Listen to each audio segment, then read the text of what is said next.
Okay, let's go ahead and start. I assume you can hear me. Somebody thumbs up. All right, great. So what we haven't talked about from lecture on Tuesday, which is the video by the Sam Harris video.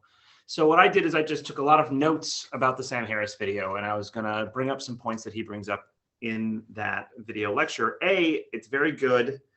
I think it's very enjoyable. I watched it on 1.25 speed, and eventually I sped it up to 1.5 because he talks pretty slow. So if you want to get through it a little quicker, you might want to speed it up. You can do that on YouTube. Madeline wants to mention that she's coming to a different section than she's normally assigned to. That's totally fine. You can always do that. Come to whatever time section you want to. So one of the first things he does, Sam Harris is kind of famous for criticizing religion, and he tries to say something like, people are like, the debate between religion and science is often framed in terms of evolution versus the sort of religious biblical story of how the earth and man came to exist. And he says, I don't understand why everything gets framed in terms of that debate. It seems more like the conflict between science and religion that's more relevant to our lives is this free will versus determinism. He seems to want to say, I think he equates believing in free will as being religious, which I think it's not entirely wrong, because philosophers who are religious tend to be libertarian more often than atheist philosophers, but it's not entirely connected to religion to believe in a libertarian position. But he thinks that he just makes this point that the more relevant conflict between science and religion, as he sees it, is the conflict between giving a deterministic account of the universe and a religious view, which involves, I guess, a soul with a libertarian free will that makes you responsible for your decisions, and you can be sent to hell for them, and you commit sins which you're held for responsible for in this sort of punishing sort of way. And he wants to object, because he's going to take a hard determinist line. He wants to say people really are only responsible for the bad things they do in the way that, somebody with a brain tumor, which causes them to act out, are responsible, or an alligator is responsible. So it's not in this lecture, I don't think, but in a different lecture, he uses the example of, you go to the zoo and something happens, an alligator gets loose and like crawls out and bites your arm and rips it off, right? And you lose your arm to this alligator at the zoo. You're not angry at the alligator. You're upset that this has happened, but it's not like you hold the alligator responsible as you would hold another human being who showed up at your house and cut your arm off. In fact, while that human being, you might come to court and it might be really difficult to testify against them. You don't want to, you can't see your victimizer again in court and be able to point at them and say you don't want to see them again. You're just so infuriated and hurt by what they did. But with the alligator, you might take your kids to the zoo and be like, hey, that's the alligator who bit my arm off, right? Like it's not, you don't have this sort of anger towards the alligator in the same way you don't have this anger towards a hurricane or any sort of natural phenomenon. And I think he wants to say that once we adopt a hard determinist line, that really reforms the way we think about responsibility, that we should give up on this view of holding people deeply responsible for what they do. And that seems like a major adjustment to the way we view the world. He tries to say that it's a good adjustment. People are scared of hard determinism, but he thinks it would be better if we treated people as sick, needing to go to jail and be reformed, or maybe put in jail to protect other people, but really not their responsibility. He talks about Uday Hussein. I love this example because I've hunted that bastard. I wasn't there when he got killed. I was in a different city, but he says that even though this guy is about as miserable of a person as you could possibly be, and he's exactly the reason guns are invented, to shoot and kill Uday Hussein. Pretty sure we rocketed him, but it doesn't make sense to, I guess, be viscerally angry at him. You should just see him as somebody who got really unlucky, just like somebody like that shooter at University of Texas in Austin who had the brain tumor, right? Once he went and did the shooting, and then once he left a note saying, please please, during the autopsy, look into my brain and see what's causing me to do this. And they find this big brain tumor. And it seems like he's not responsible because it's just this physical thing that's forcing him to do it in his brain. And yet what Sam Harris wants to argue is that's exactly true of everybody, right? If you knew the full deterministic story of Uday Hussein about how his genetics and his upbringing and his dad, Saddam Hussein, who was crazy as well, right? Poor Uday Hussein led him to do all of these terrible things, but we shouldn't feel this like deep hatred or vengeance towards him, or feel like he deserves retribution or justice, because really he's just, a pawn in the causal sphere, just as much as the guy who did the UT shooting is a pawn in the causal sphere, right? That guy had a tumor. Uday Hussein just had a bad brain chemistry and a bad upbringing, and it's out of his control. So what do we think of, I'll stop for a second and see if anybody has any thoughts about Sam Harris's. I mean, this is not all that different from the sort of conversation we've been having about hard determinism the whole time, but Sam Harris does a nice job of like bringing it all together and giving a really forceful presentation of it, where he really pushes the idea that hard determinism is true. Does anybody have any thoughts about Sam Harris's lectures?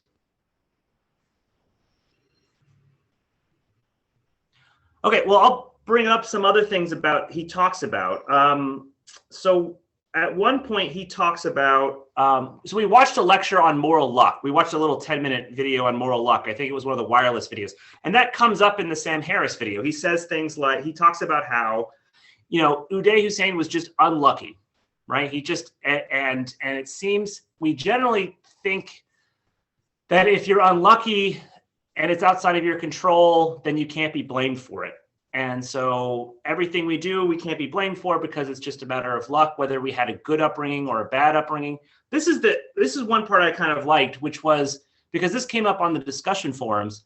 He says something like, even if you believe in this immortal soul, or a ghostly soul that infuses your body or whatever, he's like, you have no control of whether you get a murderer's soul or a friendly person's soul. Like, it doesn't seem like. And he wants to attack the libertarian view by saying, if we're determined, then of course we're not free, and free will doesn't make sense. But also, if you make it just random chance, we're not free.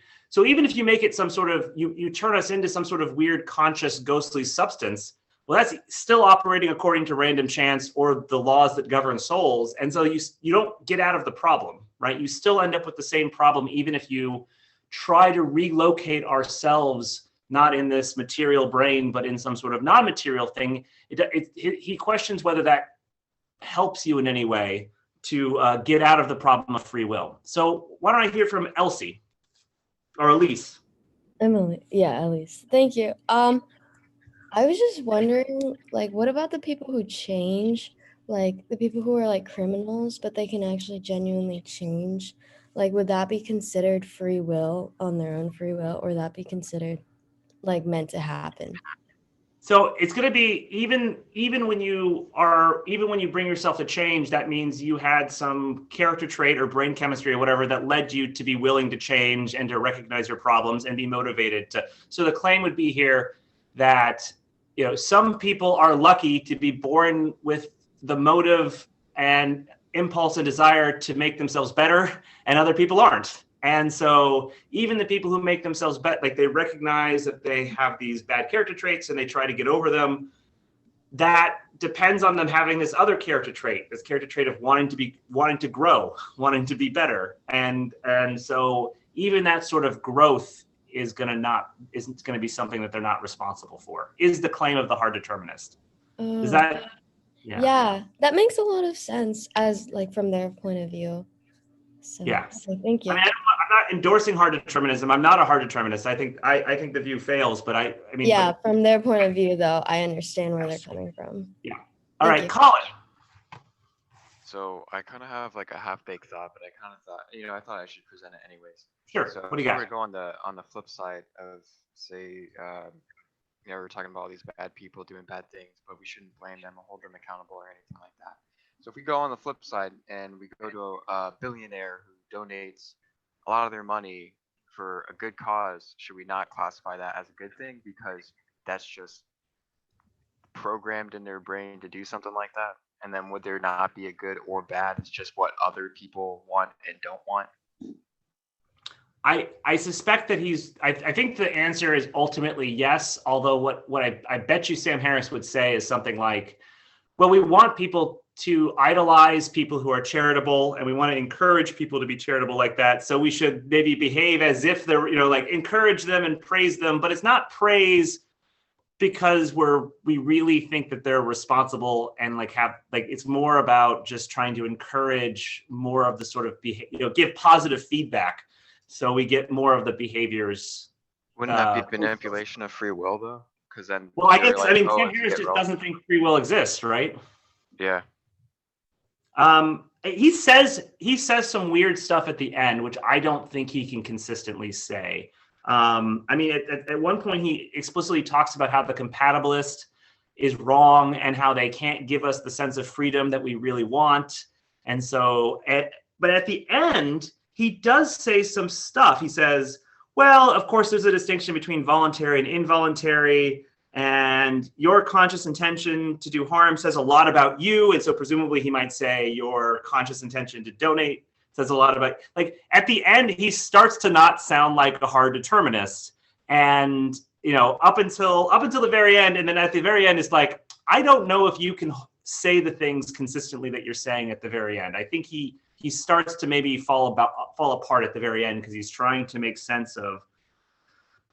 sense of seeing people responsible and some sense of talking about actions which are voluntary and not voluntary. But I'm not sure if what he says at the end makes a lot of sense from the perspective of his own hard determinism.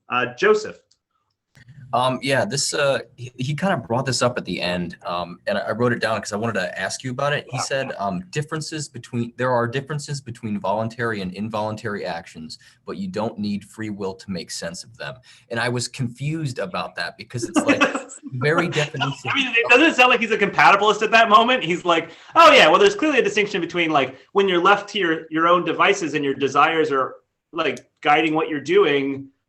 And that's different from someone if you stay in the room because you want to be in the room, that's different from being handcuffed to the desk and being stuck in the room because you're handcuffed. So there's that sort of distinction between voluntary and involuntary. It seems like he's admitting some sort of compatibilist distinction here, right? Yeah, exactly. It's like he just kind of broke down his argument at that point, and I didn't understand, so I wanted to bring it up. I think at the end of the day, there is still a difference between him and the compatibilist. And the difference, I think, comes down to this.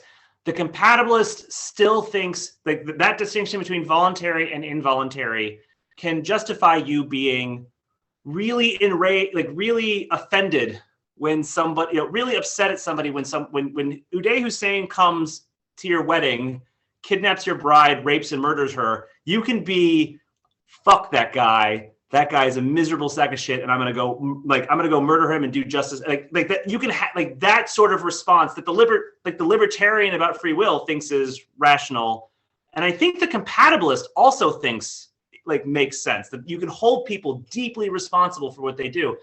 And I think that even though Sam Harris starts to move into this wishy-washy, okay, I do think there's a distinction between voluntary and involuntary, I still think he wants to say that sort of response doesn't make sense, that you should still just see Uday Hussein as just like an alligator who escaped its cage, and you should lock him up. It doesn't make sense to treat him as to have these what in philosophy we often call reactive attitudes, which are attitudes towards other human beings and sort of seeing them as responsible. We're going to talk about this later in the Kane book. It's going to come up. We're going to talk quite a bit about this. But the idea that, when I'm deeply offended by what you say to me or deeply hurt by what you do, and these are these attitudes you don't have towards hurricanes when hurricanes hurt you, right? We don't think that the hurricane is just natural forces.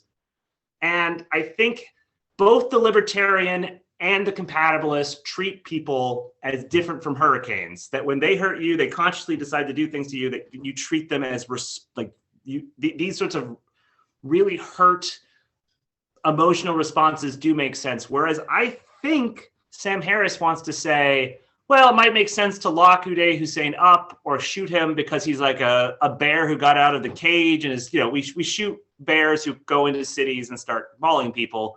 We should shoot Uday Hussein like that, but we shouldn't feel like there's this deep. So I think he does seem to start saying these compatibilist things, like making this distinction between voluntary and involuntary. So then what's the difference between his hard determinism and the compatibilist?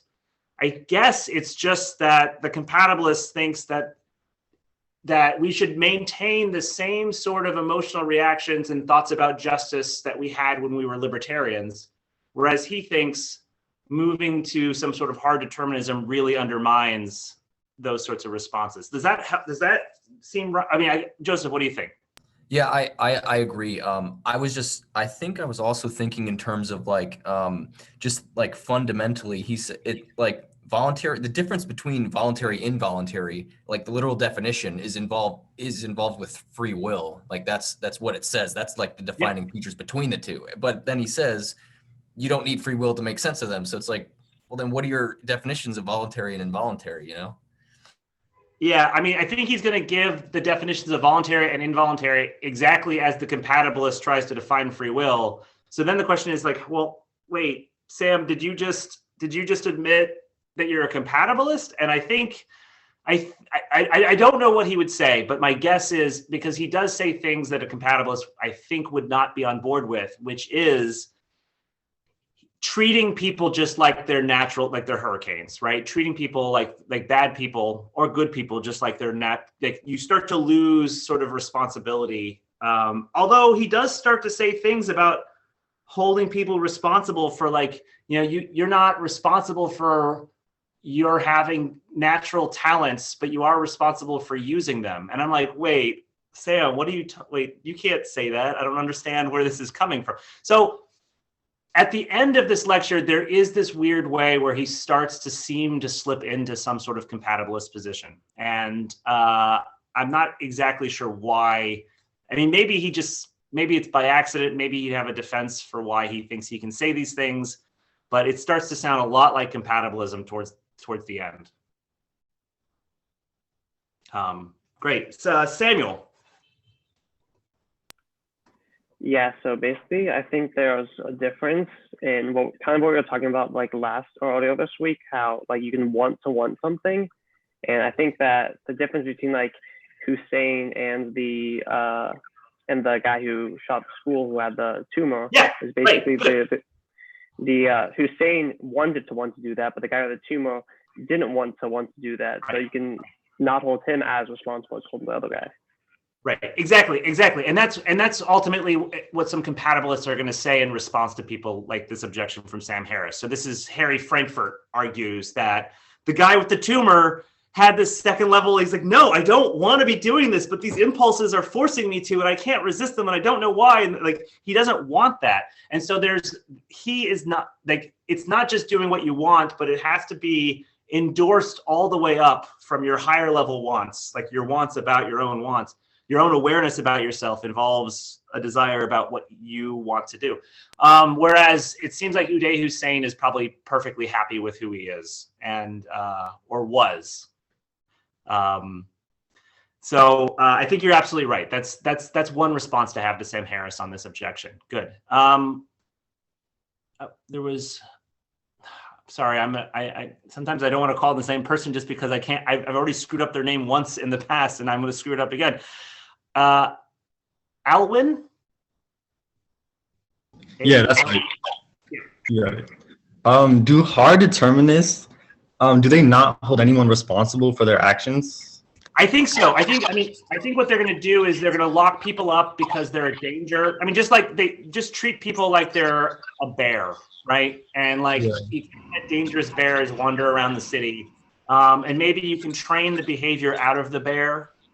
But you don't hold people responsible in the way. I mean, there is a difference between again with this different attitude we have towards an alligator who bites your arm off versus a human being who shows up at your house and cuts your arm off.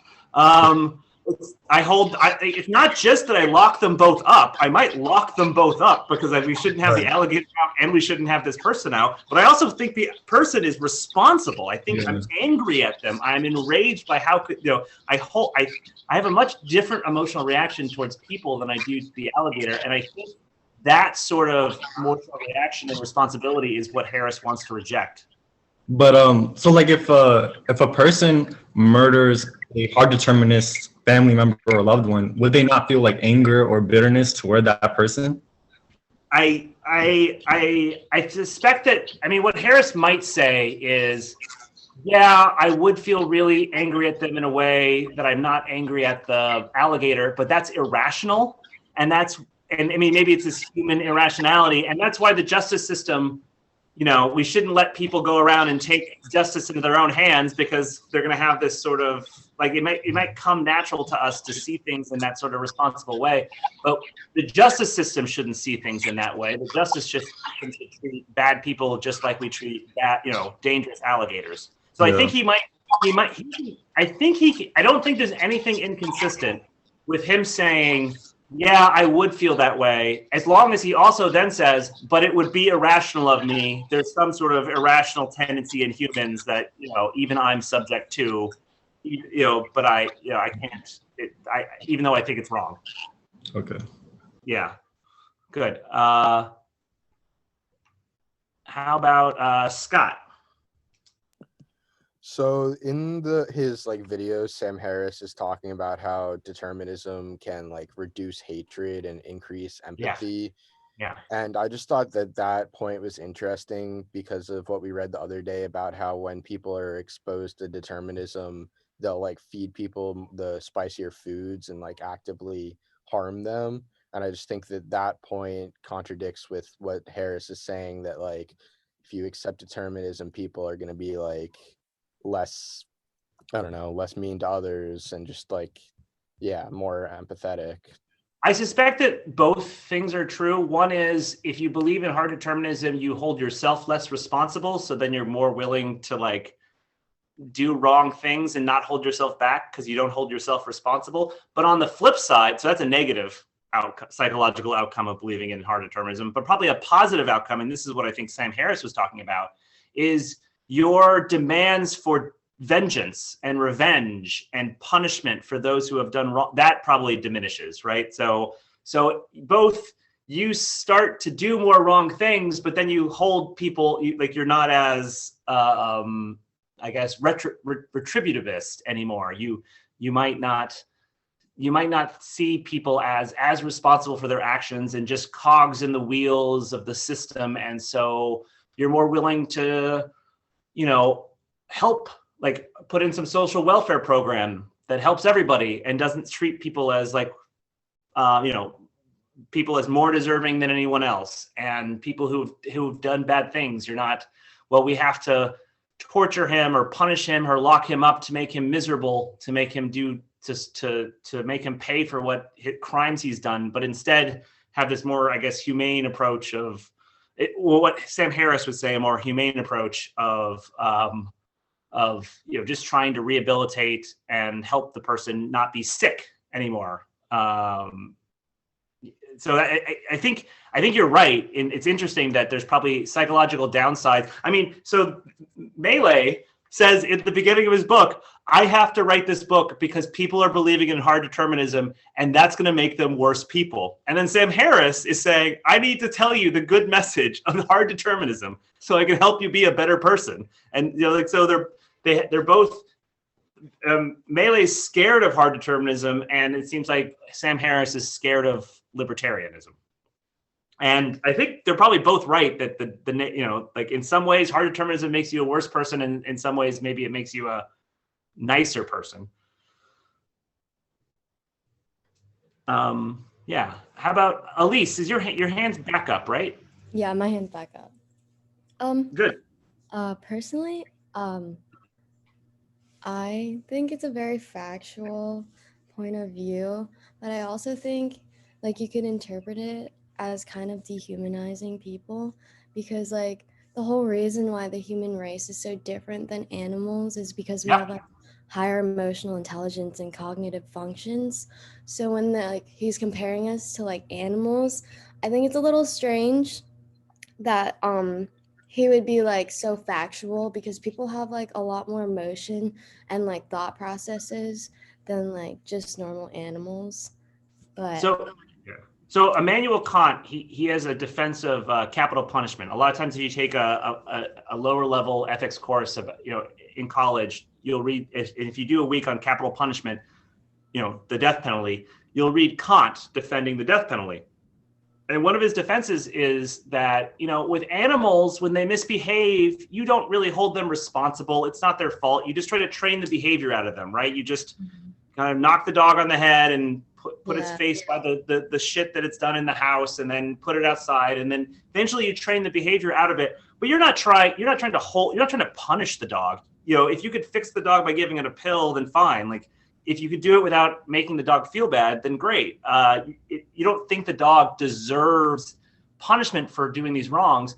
And treating human beings as if they deserve punishment is precisely what it means to treat someone else as a human being, to hold them responsible, to see them as responsible and in control of themselves, as opposed to a mere dog, right? Like, Kant wants to argue, executing terrible murderers is to be humane towards them, to treat them like a human being and not just as a mere animal who's not in control of themselves. And so like exactly what you just said, that it's dehumanizing to treat other human beings as if punishment's not called for when they do wrong. Yeah. I caught myself. You might have. When I was talking about Sam Harris, and I was talking about how Sam Harris thinks that it would, his hard determinism would lead to a more humane punishment system, and by that I mean kinder, right? Like, doesn't really punish people, just tries to reform them. So in one sense, if you mean humane, meaning just being kind to people, then Sam Harris's system is more humane. But if by humane you mean treating people like people, respecting them in the sort of Kantian sense, Sam Harris's system is not humane. Being humane is actually holding them responsible for what they do, as opposed to just writing them off as, alligators who aren't in control and are just sick, right? I agree more with like treating people like humans instead of basing it off of kindness. It's good. Very, very nice point, actually. I really thank you for bringing that up. How about Michael Woods? So like from the just to go off the hard determinist route of what you said, I'm not necessarily saying I'm agreeing with this, but in general, you could argue like that at the end of the day, people are just denying their animalistic self and pretending that they're more than that. Yep. Just tricking themselves into thinking, oh, I'm more than that. I have emotional intelligence, blah, blah, blah, blah. But at the end of the day, you could argue you're just denying your animalistic urges. Because at the end, when your brain receives a response, you can't control where it goes. You can choose what you want to do with that response in a way, but it still goes there automatically. And he's going to say even your choice about, you said you could kind of choose where it goes, but he's going to say even your choice is coming from a different part of your brain. Yeah, exactly. So you could argue, it's always just parts of your brain interacting. But at the end, what I'm trying to say was just going off that emotional intelligence thing of humans being more. I feel like that from a hard determinist point of view, he would just say people are tricking themselves into thinking they're more than they actually are, because at the end of the day, you're just denying a fundamental part of yourself. So there's a question here, what makes us so special? What makes us so different from other animals and other things in the world? I suspect that there's a pretty big difference between us and everything else in the world. Maybe not the great apes, but there is. I'm just arguing. I'm just saying. I was going to actually posit what I think it is I think it's self-awareness, right? That other animals just they're aware of the world around them, and they see food and they just want the food, but they aren't aware that they want the food, and they're not aware that they have what they're doing. They don't have the self-awareness that we have that allows us. Once you know that you desire these things and what you're about to do because you desire it, you can step back from that and then form new desires. And you can be put in the same way that you can't be in control of things that you're not aware of. maybe animals aren't in control of themselves in the way that humans are because they're just not aware of what's going on in their own heads. Now, maybe being aware of what's going on in your own head puts you in control only in some sort of still deterministic way, because even at this higher level, you're still determined. But I suspect that if there is a difference between us and animals and everything else in the world, it has something to do with the greater awareness and possibly sense of control that we're given by knowing, like, I can tell you what I believe about the earth as being round. I can tell you about my habits. I can tell you about my bad habits. I can tell you about the things I desire. And and all of that sort of awareness of what's going on in my own head and my own personality gives me some control over that and ability to modify that in a way that animals don't. Although that additional control might still be deterministic, and just at that higher level, there's just higher level desires controlling it, which are deterministic. So maybe there's not a big difference between us and other animals, but whatever the difference is, I suspect it is the higher level awareness stuff. Let me mention some other stuff that he talks about real quick before I call on some more people. He talks about the sort of experiments that the Libet type experiments that Melee actually he talks about the Libet experiment in particular. He says, there are these experiments where people, before they're consciously aware of what they've decided to do, there's evidence in the brain that they've already made the conscious decision to flex, right? So the scientists can see that they've already settled on flexing, and then a little bit later, the person says, and now I've decided to flex. But the problem is that them saying, and now I've decided to flex, comes a long time after. It seems like the activity in the brain indicates that they've already decided. And so what Harris wants to say here is really if free will is anything, it's these conscious decisions. Like, it's your conscious self deliberating, making a decision, and then acting on it. But really what these experiments show is that's all, I guess, a movie that plays. Consciousness is just a movie that plays that makes you aware of the decisions that you've already made unconsciously. Like, your unconscious brain is settled on what to do, and then at some point it tells your conscious brain, but your conscious brain thinks it's made the decision. It's like, now I've decided. But really, it was these unconscious forces behind it. So, I guess I want to just point out that Harris is bringing in to his argument for hard determinism these experiments that Melee, I think, has given us pretty good objections to. That doesn't mean that Sam Harris is wrong, because there's just sort of this standard argument for hard determinism, which is that determinism is true and that rules out free will.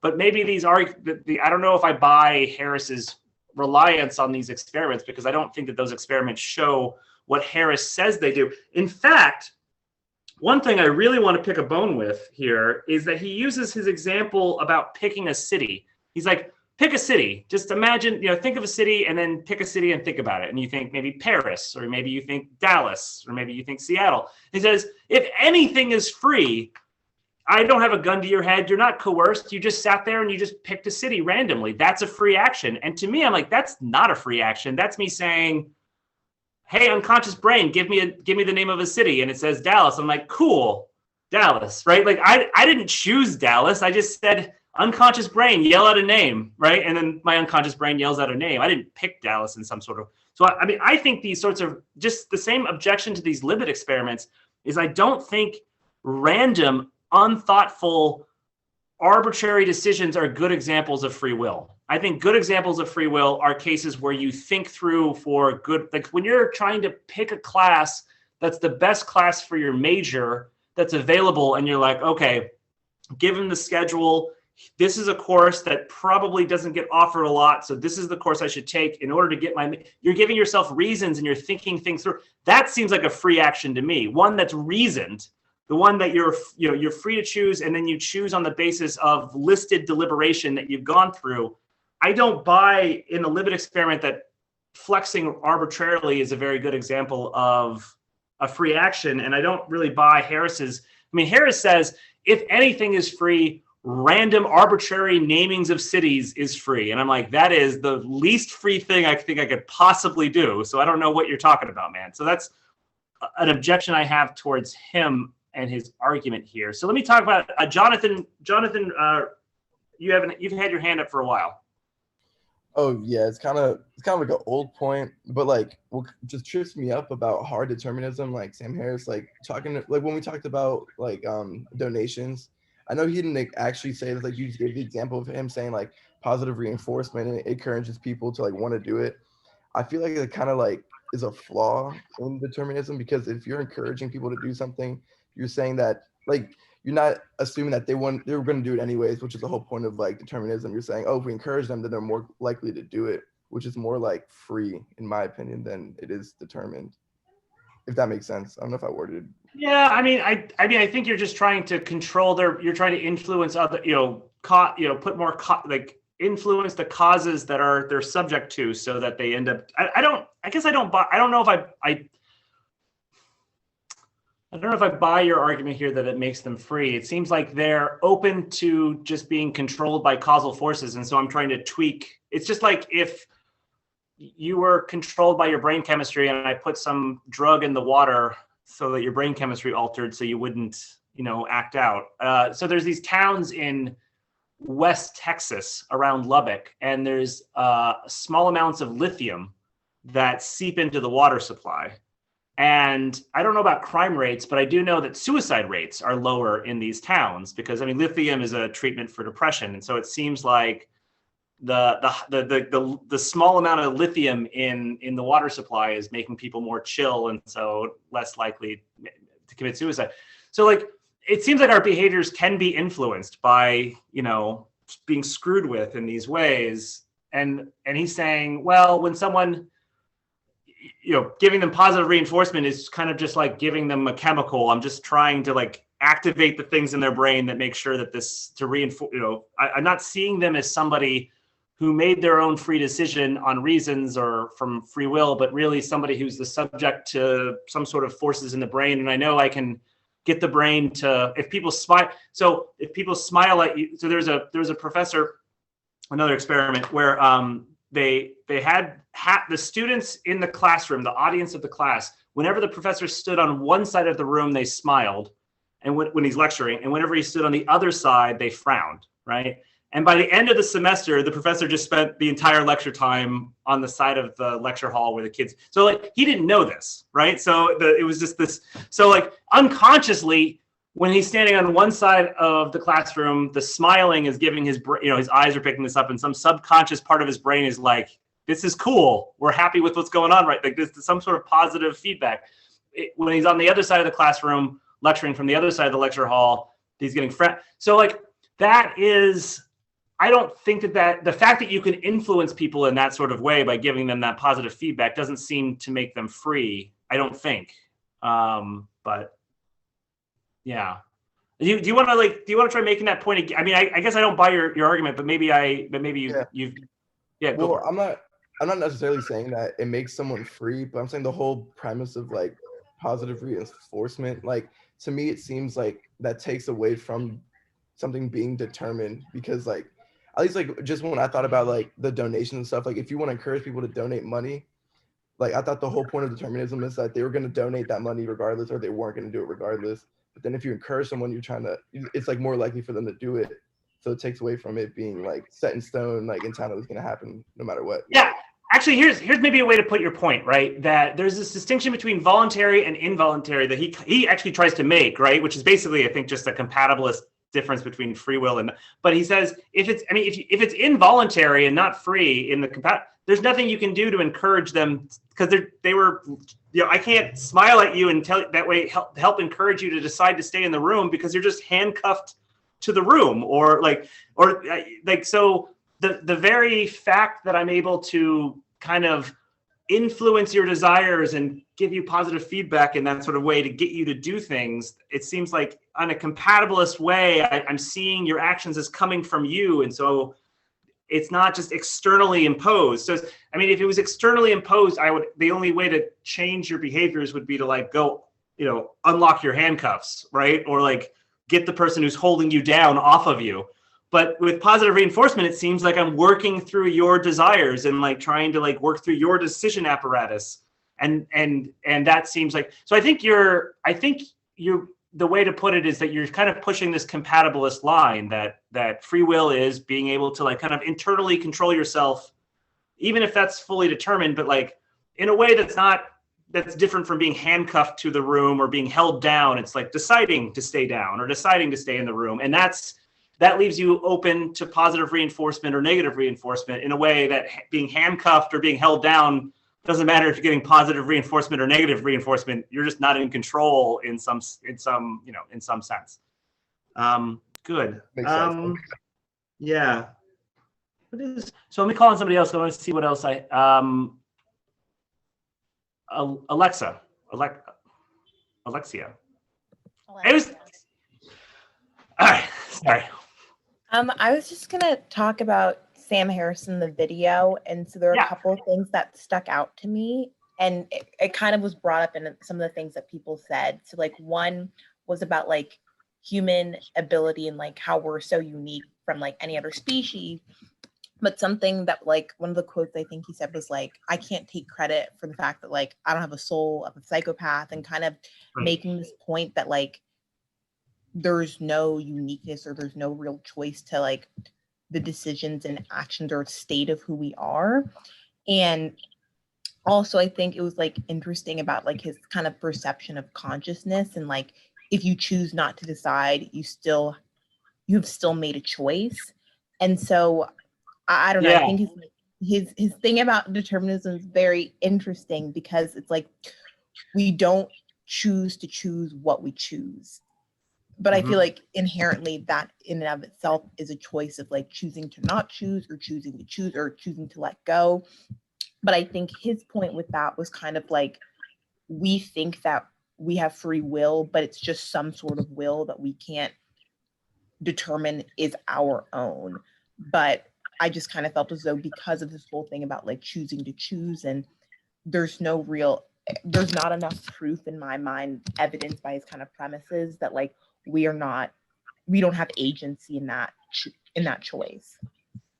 There was this interesting thing at one point. He starts talking about like people say, well, if you're hard determinist, you're just going to like lay down and just start like just watch what you do, as opposed to, and he says like, well, you can't just lay down and just watch what you do, because that's a decision to like lay down and not do anything. And if you lay down and not do anything, you're going to get pretty bored and antsy, and then you're going to be making decisions. So I don't know how to take this, because it feels like that could be used as an argument against hard determinism. That he tries to say, people say that hard determinism is going to lead to this really pacifist giving up and fate, like just watching the world go by as opposed to engaging in decisions. But really, decisions are inescapable. You can't just turn over your life to watching what happens. You're stuck making decisions. And he's trying to use that as a defense of determinism. That seems like an objection to determinism to me, that like it's impossible to actually take up the mental attitude that you're supposed to be having if you're a hard determinist. There's one, I'm going to call on one more person, but I wanted to make one other point that I wanted to get. Actually, I don't know if he made, I watch another Sam Harris lecture where he gives the same lecture, but he uses slightly different examples sometimes. But when he's talking about compatibilism, you might say the compatibilist isn't giving us free will in the sense that we really thought free will exists. We thought free will was free from determinism, some sort of break from the natural causal order. And the compatibilist is offering us this cheap, watered down substitute. And that's not real free will. So we shouldn't buy it. We shouldn't accept it as a replacement for real free will. And Sam Harris brings up what I think is a really nice compatibilist counter argument to that objection, where you say, I mean, listen, you thought that I was made of physical stuff, but really, that this is solid, but really atoms are mostly empty space. So mostly I'm empty space, but that doesn't mean I'm not solid in the sense that we always meant it, right? It doesn't actually change the use of our word solid. Now we realize that solid means something slightly different than we thought it meant, but then we continue using the word solid. Like solid, I guess, means, something that's resistant to other large objects that's impassable, but maybe still mostly empty space. In the same sort of way, you might say free will turns out to be defined, or is a slightly different thing than we thought it was originally, but It doesn't mean that all of our talk of free will was wrong and all of our talk of responsibility was wrong and all of our punishment systems and holding people responsible and the way we treat people different from hurricanes and alligators when we hold people responsible is mistaken just because free will doesn't exist according to the definition we thought free will required. It might be slightly different as we learn. I mean, that's what the compatibilist argument is that it's slightly different than we thought it was going to be. Just like we thought solid meant this was a block of material right here, but really it means it's mostly empty space, but there's enough atoms there for the electromagnetic forces to prevent my finger from going through my shoulder. Okay, so let me call on one last person, and then I think we're out of time. And I'm sorry, I always have to go pretty quickly after your sections because I have another section right after this one. So I know I end the meeting pretty quickly after you guys. I apologize for that. You're the only section who has to bear that fate because my next section, I get an hour break in between that one and the next one. And then the last one, my last section of the day, of course, I have all day to talk. So unfortunately, you're the ones who have to suffer from the fact that I have to cut things off pretty quickly. But what about, look for someone who hasn't had a chance to speak. Matt, there's one of you. How about Matthew Wall? I just had a question about the point you made on self-awareness a few minutes ago. Yeah, great. So if we say that maybe something doesn't have free will if it doesn't have self-awareness, then what would your position be on children? I think there was some sort of psychology experiment where they showed children don't have self-awareness until a certain age. Yeah. And I know you touched on this briefly before, but I was wondering if you could go into that. I think children aren't people until at least some point after 2 years old. So yeah. So I'm 38 right now, but that's from the time I was left my mother's womb. But I really don't think I started existing until 2-ish, somewhere between 2 and 3. So I'm really 36. There was a body. I'm no more that. I mean, I think self-awareness is really important to our personhood and what makes us different from animals, and the sort of being you are, and when you started to exist, and when you stop. I mean, you're going to stop existing, not when your body stops existing, because your body is going to be this dead lump of stuff, and it's slowly going to decay, and then those atoms are going to be, continue to exist forever. Maybe not the atoms, but the particles at least. But I mean, what you are, I think, is this higher level, self-aware, psychological being. So yeah, I mean, I'm going to bite the bullet and just say that children at a certain age aren't people and don't have free will. We might have time for one more question. Matthew Griffin? Yeah. So I feel like Levitt, he just poked a huge hole in his experiment by running the veto experiment, because I mean, the book says that he believed that even though we don't have free will, we do have free won't. And I feel like they're kind of not mutually exclusive. Like, you can't have one without the other. Yeah, I mean, I think if we had veto power, if we had libertarian veto power, that would be free will. So, yeah, I mean, if you're a hard determinist, you're not going to believe in that. So yeah, the Libet's leaving it open. I don't know if, I think, yeah, free veto power would still just be free will. It would be a more constrained free will, I guess, than we normally think we have. But I mean, our free will is constrained anyway. I can't, even if I had libertarian free will, I can't decide to jump to the moon right now, or like make my fingers balloon to the size of blimps, right? I'm choosing from a pretty constrained list of options. Maybe our options are constrained to veto power. That would still be libertarian free will. Yeah. So Libet's attempt to allow veto power would be an attempt to allow for free will in some sense, and not just free will, not just compatibilist free will, but real libertarian free will. It would seem is what he was trying to allow. Yeah. But I don't think Sam Harris talked about the veto power thing. I don't think Sam Harris is a real hard determinist who does not believe in even the veto power. Okay, great. Well, I got to let you guys go because I'm gonna take my quick break between classes and then go to the next lecture. But thanks for coming. See you guys next Tuesday. And we're reading the last 3 chapters of this book, so we can finish it off. Thank you. Thank you.